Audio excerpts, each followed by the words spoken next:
கர்த்தருக்கு மிகவும் பிரியமான தேவ ஜனங்களே, இந்த ஞாயிறு விருந்திற்காக இயேசு கிறிஸ்துவின் நாமத்தில் உங்களை அன்புடன் அழைக்கிறோம். ஏன் நான் செய்யும் ஜெபங்களுக்கு மட்டும் பதில் கிடைப்பதே இல்லை என்று குழப்பத்தோடு இருக்க மாத்துமாவே, இன்று கர்த்தர் உங்களுக்கு சொல்லுவது யாக்கோபு 5:16. நீதிமான் செய்யும் ஊக்கமான வேண்டுதல் மிகவும் பலனுள்ளதாய் இருக்கிறது. மார்க்கு 10:46 பர்த்திமேயு ஒரு குருடன் நாசரேத்திலிருந்து இயேசு வருகிறார் என்று கேள்விப்பட்டு அவரை, தாவீதின் குமாரனே எனக்கு இரங்கும் என்று அழைக்கிறார். ஆனால் அவர் பின்னே ஒரு பெரும் கூட்டம் போய்க் கொண்டிருந்தது, அற்புதம் அடையாளங்களை தேடி. அந்த கூட்டத்திற்கு இவர் சத்தம் எரிச்சலாய் இருந்திருக்க வேண்டும். எனவே சிலர் அல்ல, அநேகர் அவனை பேசாதிருக்கும்படி அதட்டினார்கள். ஆனால் அவனோ அந்த பெருங்கூட்டத்திற்கு பயப்படாமல் முன்னிலும் அதிகமாக சத்தமிட்டு, தாவீதின் குமாரனே எனக்கு இறங்கும் என்று கத்தினான். அந்த சத்தம் இயேசுவின் காதுகளில் போய் எட்டியது. அவனை அழைத்து வரும்படி சொன்னார். அதுவரை உட்கார்ந்திருந்த அவன் உடனே எழும்பி இயேசுவிடம் வந்தபோது அவர் அவனை சுகமாக்கினார். உடனே அவர் பின்னாடியே அவன் போய்விட்டான். பர்த்திமேயு வாழ்க்கையில் இவ்வளவு பெரிய அற்புதம் நடக்க காரணங்கள் தான் என்னென்ன? இயேசு அவனை பார்த்து, உன் விசுவாசம் உன்னை ரட்சித்தது என்று சொன்னார். அவருக்குள்ளாக இருந்த விசுவாசம் என்ன? தீர்க்க தரிசனங்களை அவர் நம்பினார். இயேசு மேசியா நாசரேத்திலிருந்து வருவார், அவர் தாவீதின் வம்சத்திலிருந்து வருவார் என்பதை அவர் மிகவும் நன்றாய் அறிந்திருந்தார். எனவே விசுவாசத்தோடு அவரை அழைத்தார். இரண்டாவதாக, பெரும் கூட்டம் அவரை அதட்டிய போதிலும் கூட்டத்தை கண்டு அவர் பயப்படவில்லை.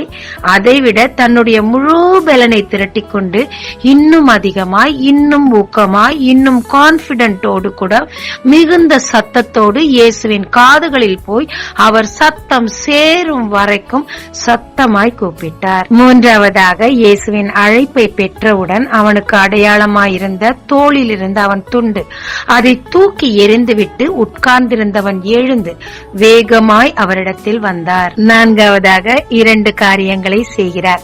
கர்த்தர் உனக்கு என்ன வேண்டும் என்று கேட்டபோது தன் நிலை என்ன, தற்போதைய நிலை என்ன என்பதை தேவனுக்கு சொல்லுகிறார். இரண்டாவதாக, நான் பார்வையடைய வேண்டும், அவ்வளவுதான். Very very specific prayer. வீணான அலப்புதல் அல்ல. தேவரீர், நான் உம்மை அறிவேன், நீர் தீர்க்கதரிசி, தேவ குமாரன், நான் தேவனை பற்றி அறிந்திருக்கிறேன், தீர்க்க தரிசனங்களை நம்புகிறேன். எந்த விதமான அலப்பறையும் இல்ல. தன்னுடைய பிரேயரை டைரக்டா ரொம்ப ஸ்பெசிபிக்கா தேவனிடத்தில் கூறுகிறார். வேதமும் சொல்லுகிறது, வீணான அலப்பல் இல்லாமல் உன்னுடைய ஜெபம் பரத்துக்கு நேராக சுருக்கமாய் இருக்க வேண்டும் என்று.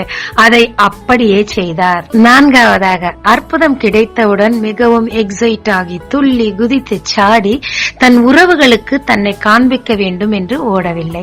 இவ்வளவு பெரிய உதவியை செய்தாரே என்று அவருக்கு நன்றி கூறிவிட்டு போகவும் இல்லை. ஆனால் அவர் தீர்க்கதரிசி மேசியா என்று விசுவாசித்தாரே, அந்த விசுவாசத்தை இப்பொழுது காட்டுகிறார். அற்புதத்தை பெற்றுக்கொண்டு அவர் பிறகாகவே அவர் பின்னாடியே சென்று விட்டார். இதுக்குத்தான் ஏசப்பா சொன்னாரு, உன் விசுவாசம் உன்னை ரட்சித்தது என்று. நாமும் நமக்கு கொடுத்த வாக்கு தத்தங்களை விசுவாசிக்கிறோம், உபவாசிக்கிறோம், அழுது ஜெபிக்கிறோம். ஆனாலும் ஜெபங்கள் கேட்கப்படுவது இல்லை. ஏனென்றால் அந்த ஜெபத்தில் ஊக்கம் தேவை. இவரிடத்துல இருந்த மாதிரி மனுஷர்களுக்கு, சுற்றி இருந்தவங்களுக்கு அவர் பயப்படவே இல்லை. தன்னுடைய சத்தம் இயேசுவின் காதுகளில் போய் விழும் வரைக்கும் உரத்த சத்தத்தோடு, விசுவாசத்தோடு, கான்பிடென்டோடு, பயப்படாமல் தைரியமாய், ஊக்கமாய், அவருக்கு தேவை ஒன்றே ஒன்று, அதை சொல்லி கத்துகிறார், ஜெபிக்கிறார், அற்புதத்தை பெற்றுக்கொண்டார். இந்த மனிதனிடம் இன்னும் ஒரு கிரியை இருந்தது. வேதத்தில் தெளிவாய் சொல்லி இருக்கிறது, அவர் தோளில் இருந்த துண்டை தூக்கி எறிந்துவிட்டு இயேசுவை நோக்கி ஓடினார் என்று. ஏன் அதை சொல்லப்பட்டிருக்கு? ஒருவேளை அந்த துண்டு அவர் பிச்சை எடுக்க பயன்படுத்தியிருக்கலாம், அல்லது அந்த துண்டை தனக்கு அடையாளமாக வைத்திருந்திருக்கலாம், அல்லது அந்த துண்டை போட்டுக்கொண்டு தன்னை ஒரு பரிதாபமானவர் என்று ஒரு செல்ஃப் பிட்டி, மற்றவர்கள் பரிதாபத்தை சம்பாதிக்க பயன்படுத்தி இருந்திருக்கலாம். அதாவது தேவன் சொல்லுகிறார், உன்னுடைய பின்னானவைகளை மறந்து முன்னானவைகளை நோக்கி ஓடு என்று சொல்லி.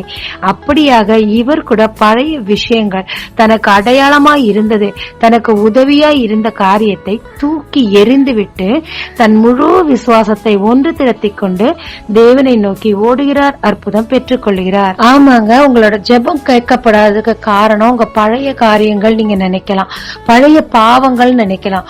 உங்களோட கஷ்டத்தை நினைச்சு நீங்களே நொந்து நொந்து ஒரு சுய பரிதாபத்துக்குள்ள போய் இருந்திருக்கலாம்.